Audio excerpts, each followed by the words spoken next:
whenever I learned that, majority of being successful in real estate was how many people you know and how many conversations you're having. And for me, it was like a, oh crap moment. Like I don't have that many people to talk to. So I had to go out and find those people to talk to.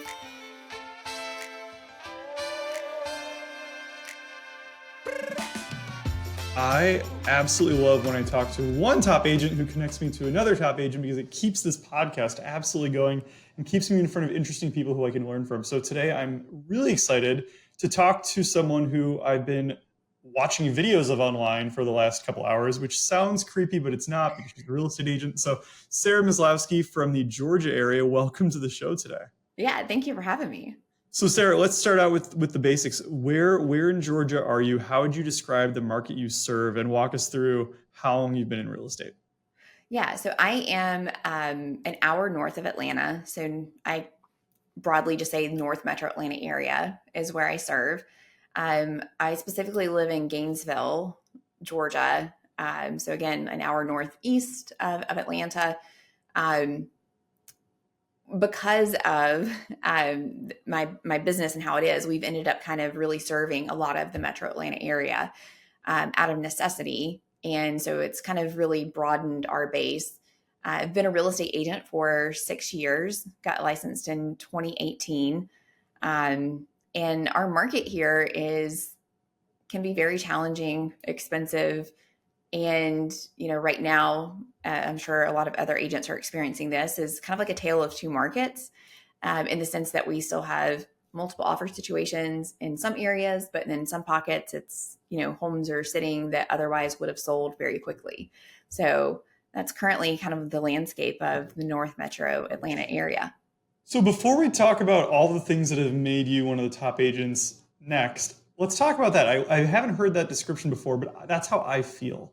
Yeah. It is a tale of two markets. I mean, on the one hand, I have a personal property that's been on the market for 2 months, and Yeah. I cannot sell it.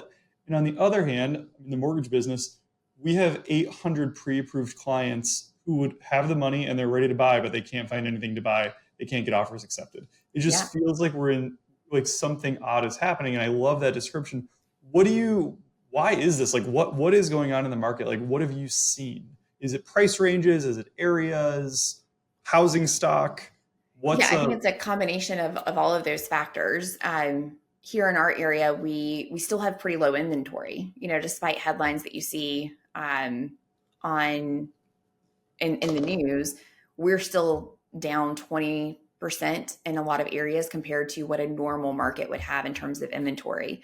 That's because a lot of sellers that would typically, move to a different neighborhood or maybe move to a new construction home within the same town, they're choosing not to move because they've locked in such an amazing interest rate.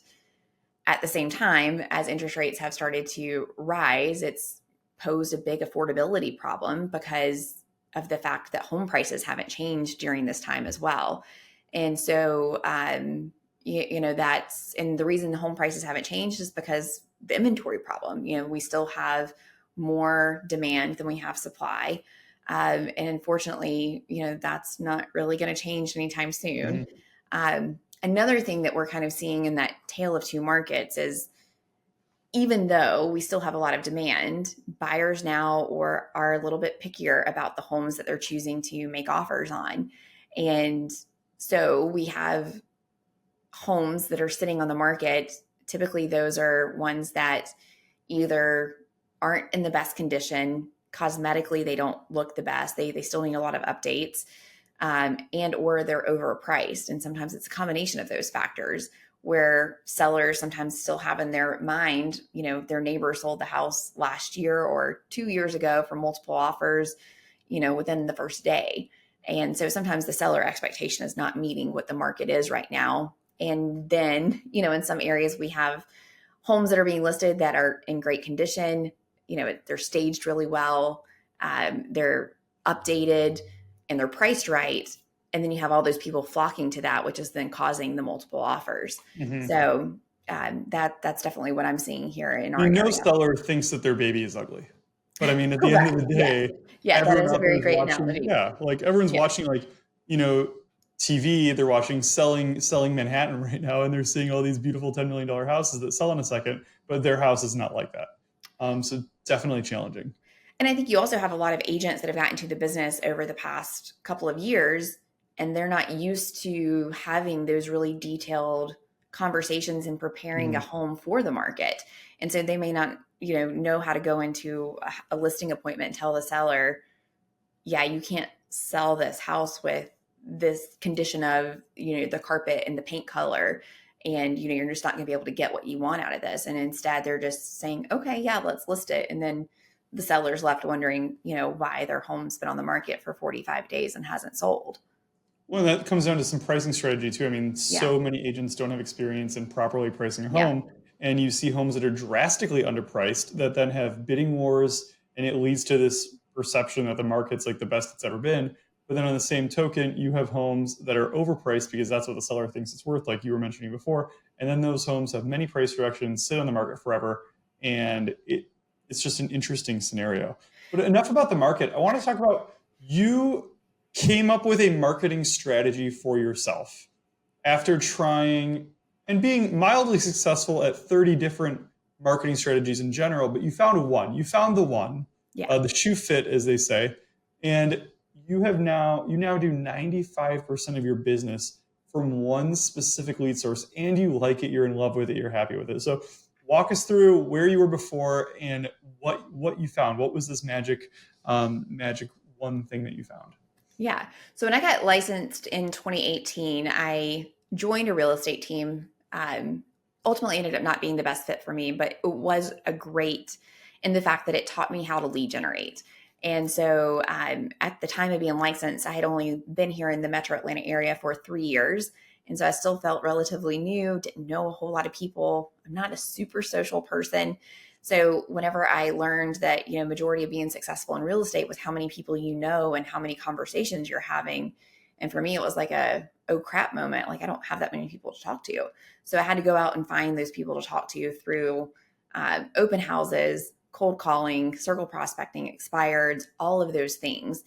And being on that team taught me that I had the gumption or the ability to get that done. And so went out on my own in 2019 and still continued to do that. And I was very, whatever I was feeling that day, that was the strategy I was going to try. And I would have a little bit of success with something. And then I heard a new idea and I was like, oh, that sounds fun. Let me try doing that. And so my business in 2019 and 2020 was very hodgepodge. I had a few deals from this lead source, a few deals from that, but there was no one lead source that was super, like my one thing. At that same time, I was trying to incorporate video into my business. I kept hearing, in all these classes or people saying, you have to have a video strategy. And I'm going to take it all the way back to 2019, 2020. Instagram, Reels, and TikTok wasn't a thing. So really your only choices for doing video at the time were Facebook Lives, putting videos on Facebook, and uploading them to YouTube. And I was trying a lot of different types of videos, listing videos. A lot of us kind of heard the advice of become the mayor of your town. So go interview local business owners. And so those were the type of content that I was posting on Facebook and YouTube. And nobody was reaching out to me from those videos, especially, interviewing the local barbecue restaurant for me to come, list their house or help them buy a home from those videos.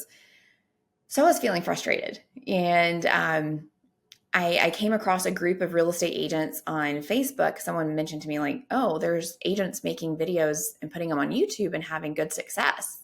And I was like, wait, I'm putting videos on YouTube and I'm not having that same success. What are they doing that's so different?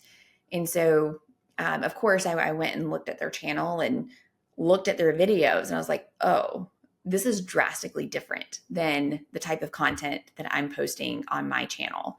And so I almost want to pause you right there yeah, because what you just said is so applicable to any agent who has any marketing strategy. And what I kind of took away from that is that for you, video became a thing, but yeah, you were already doing it, but you weren't having success. So you found and sought out agents that were doing the same thing you were, but were having success, and then looked to figure out what you needed to do differently to be more like the people who it was working for.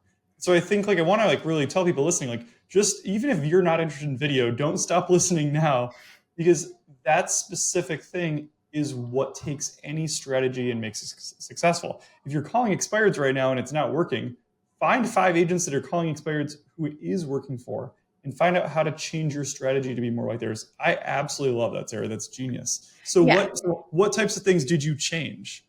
Um, yeah. So the great thing is, just like you said, there's lots of people that have had success in lots of different areas of lead generation. And obviously it works. You just have to go find that model and duplicate exactly what they did and don't change it.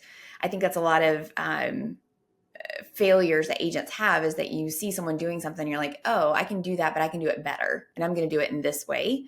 And once you start deviating from that model, that's why you're not getting the success. So what I noticed from other agents whenever I looked at their YouTube channels is it was all video content talking to someone that was relocating to the area. So it was all about why you should live in this town, why you shouldn't live in this town, how much does it cost to buy houses here, why would you want to live in this one versus that town. And the type of content that I was posting at the time was how to save money on your property taxes, or what you need to know about a VA loan, and here's my latest listing video. And when I looked at those other agents' channels, it was solely only relocation based content. They didn't have any listing videos. They weren't interviewing any restaurant owners or business owners in the town.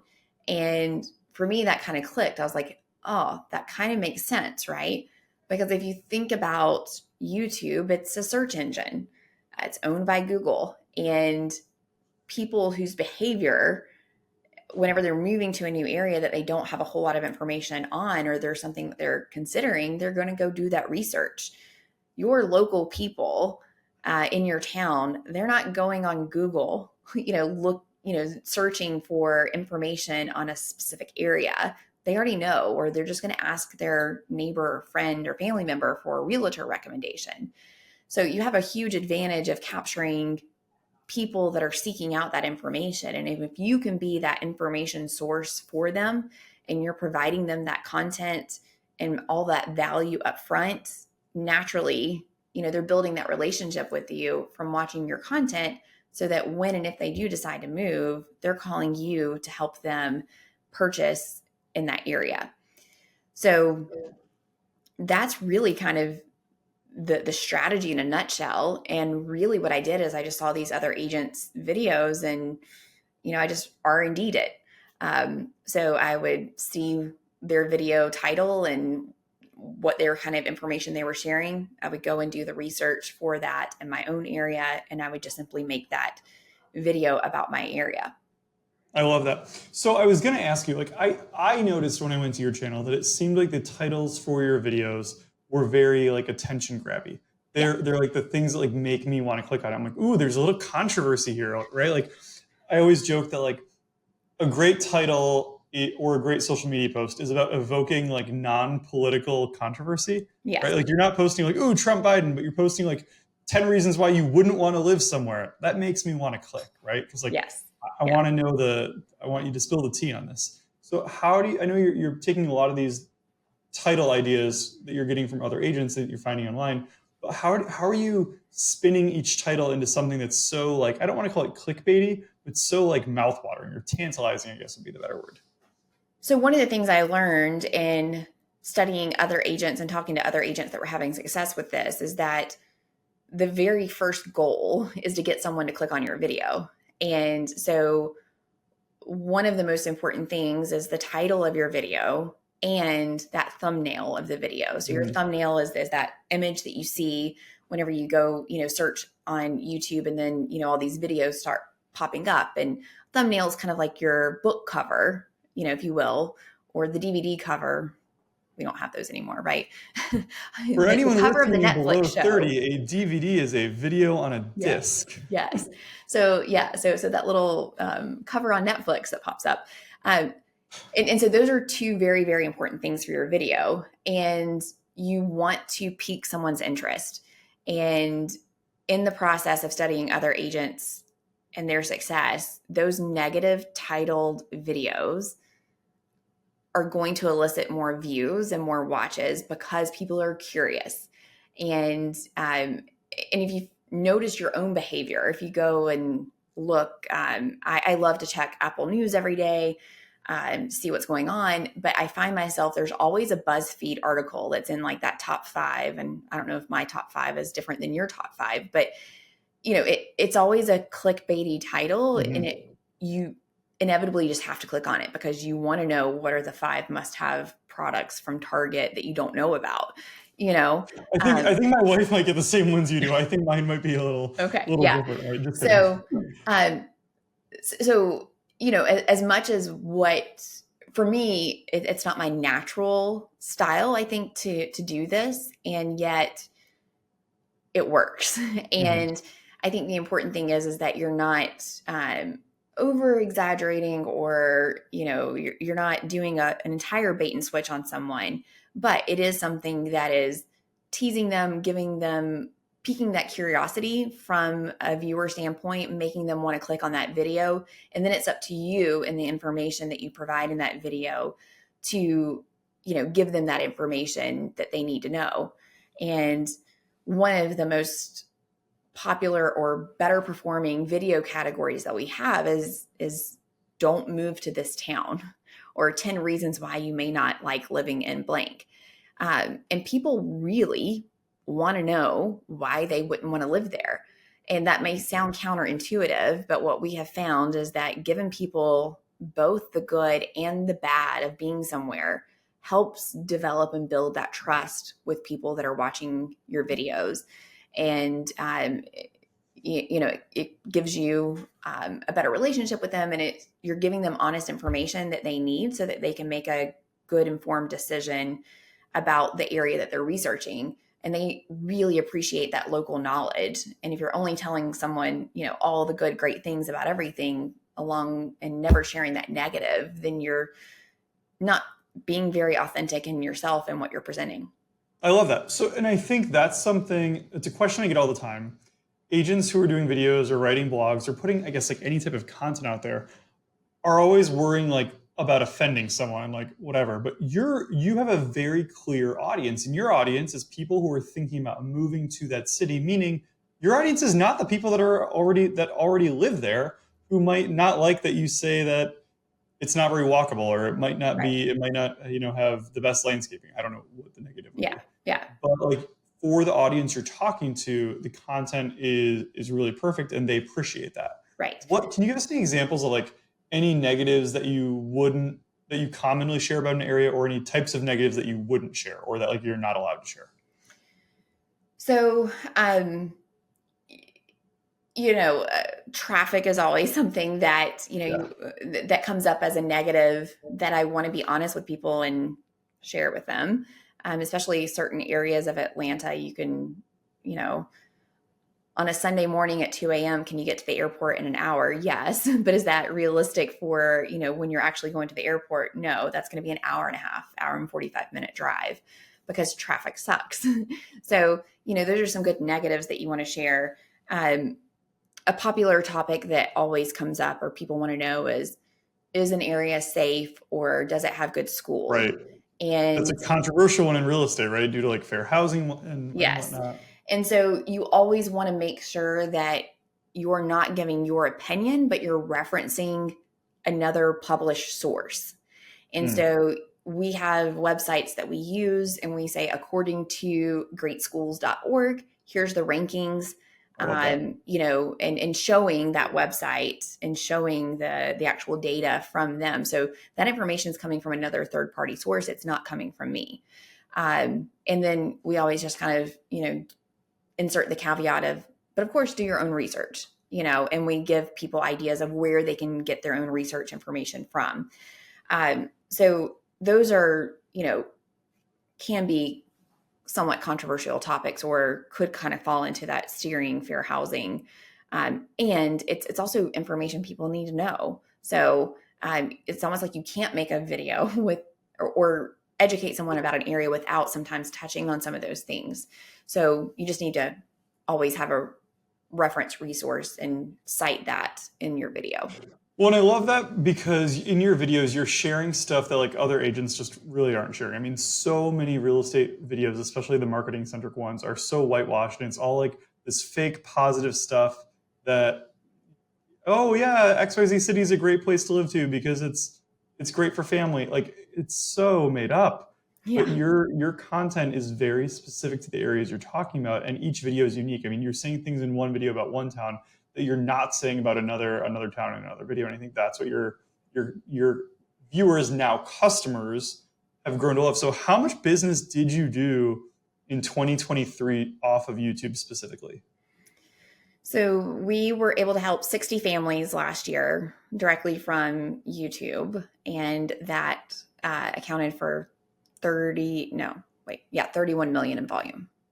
That's insane. It So is. YouTube making some videos, not to discredit the work, led to $30 million in business. I mean, Yes. that's an insane number. If you would have told me back in 2020 when we first started making this content that my business would look like it does today just from making videos, I would not have believed that this was possible. This wasn't even something that I thought was possible. We started, I say I have a great admin that works with me that's been with me for 4 years and really kind of helped learn this YouTube strategy and was very instrumental in helping behind the scenes with a lot of this. So we started posting videos in the fall of 2020. One of the things I learned from those other agents is that you have to be super consistent with posting videos. And so the cadence for YouTube is one video a week. You cannot miss a week. In the course over the years, we've missed a few weeks, but especially in the beginning, you're training that YouTube algorithm that they can consistently count on your channel for content so that they know that if they're pushing your content, there's going to be more videos that are going to come from you that they can feed to people that watch your channel. So being super consistent. And so in the fall of 2020, we got a handful of phone calls and we actually ended up helping one client and got one deal closed in 2020 that was directly tied from YouTube. And then it was just like one of those things where it was just like a little slow snowball that just kept growing bigger and bigger. We would get excited about 2 phone calls a month. Then that turned into 1 a week. Then it was like 2 a week. And and it's just amazing. And yet it was also slow going at the beginning as well. So I don't want to mislead anyone to thinking that this was instant success. It's an investment. I mean, like many strategies, it's an investment, and it takes time to hone your strategy and get better at it. I'm curious about like what converting a viewer to a lead looks like.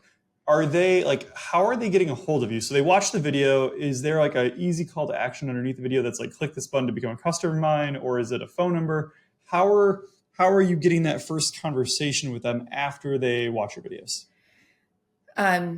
Fantastic question. And that's kind of evolved over time from lessons that we've learned. So at the very beginning, when we got those first phone calls, it was just my cell phone number that was, on the video description.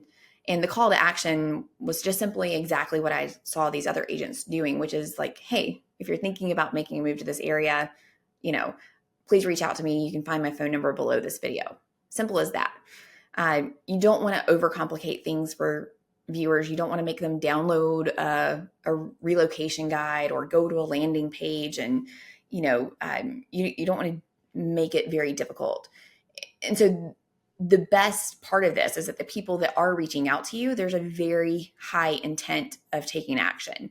So this isn't, like a traditional internet lead where, you have to make 100, contacts with internet leads to get that 1 or 2 that want to do something. They're only reaching out to you because they have a high intent of actually following through on moving. So in the beginning, it was my phone number. And what I learned is that I wasn't used to getting a lot of phone calls from out of area phone numbers. So I would never know if that incoming phone number calling was an actual lead or if they were a spam caller or something that I needed to ignore. So we quickly realized that we needed to have a way to track these numbers that were calling in. So we got a Google Voice phone number and changed all of our, public facing phone numbers on YouTube to that Google Voice number, so that we knew that if someone was calling that line, it was likely someone from YouTube. So that was super helpful. And really, we were just, targeting people to go to our website or to call that phone number. We then implemented a specific email address, because what we were finding is that leads were emailing me.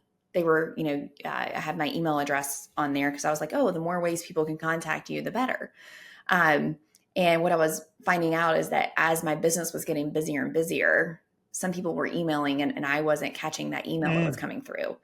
So now we have a dedicated email that multiple admins monitor that on the back end, so that I'm not the person responsible initially to respond back to them.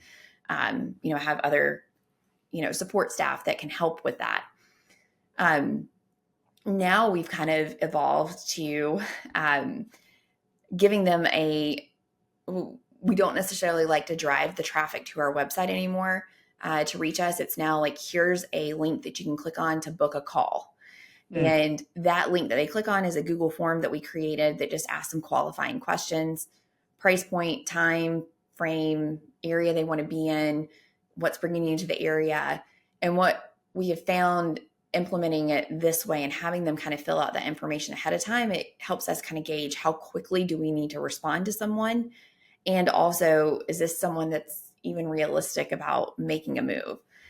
Because I would find myself getting on the phone with or spending time with people in a phone call where they were 3 to 5 years out, or they wanted to move here, but their budget was such that there's no inventory, or they just had really unrealistic expectations.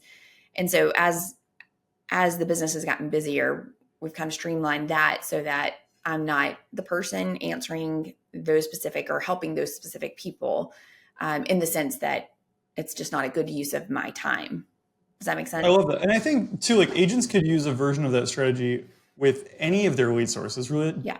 The idea here, guys, is to create a form that asks some qualifying questions. And then depending on those answers, you and your team have a system of how you handle it. Is it a text? Is it a phone call? Is it an email? Do they get a guide?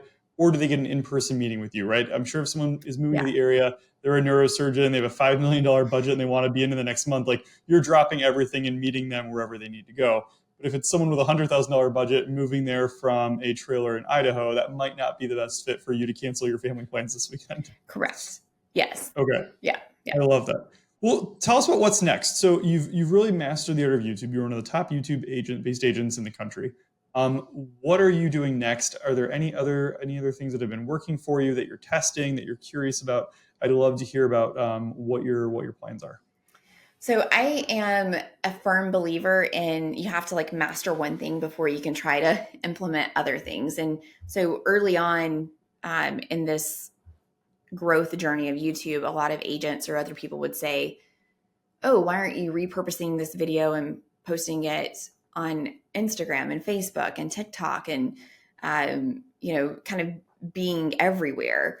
And what I found is that making one video a week on YouTube is definitely time consuming ish. And as your business grows, you're busy, and so, and what I've learned is that those different platforms, they all work a little bit uniquely in a different way. And so what works on YouTube does not translate into taking a short clip and being able to post it on Instagram or TikTok and think that it's going to capture a viewer's attention the same way. Because YouTube content is more long form. My videos are 8 to 10 minutes in length. You can't really take out a minute section of that YouTube video because you're missing all the other context. And so it's not going to translate. So we've only recently been able to have kind of like the bandwidth and capacity to start thinking about other platforms. And so over the past, 6 months to a year, we've been testing out Instagram and TikTok. And that's really kind of been like the next level of focus of trying to kind of figure out how can we capture or serve a different audience with the same type of services and things that we provide. And for me, it's also just kind of like a challenge of I want to figure that out. I love that. Well, if someone wanted help figuring out YouTube, an agent listening to this, or if they have a client that's moving to the greater Atlanta area and they wanted to refer them to you, how would someone get a hold of you? Yeah, so you can check out my YouTube channel, which is Moving to Georgia, or just Google my name, Sarah Maslowski. Very unique name. There's not a whole lot of us out there, so you'll see me, but I am in the North Metro Atlanta area. If you have any questions about getting started on YouTube, I have some great resources and people that I can point you to that would be great to learn from. But yeah. Awesome. Well, Sarah, thank you so much for joining us for the show today. Yeah. And I look forward to watching your future videos. Thank you.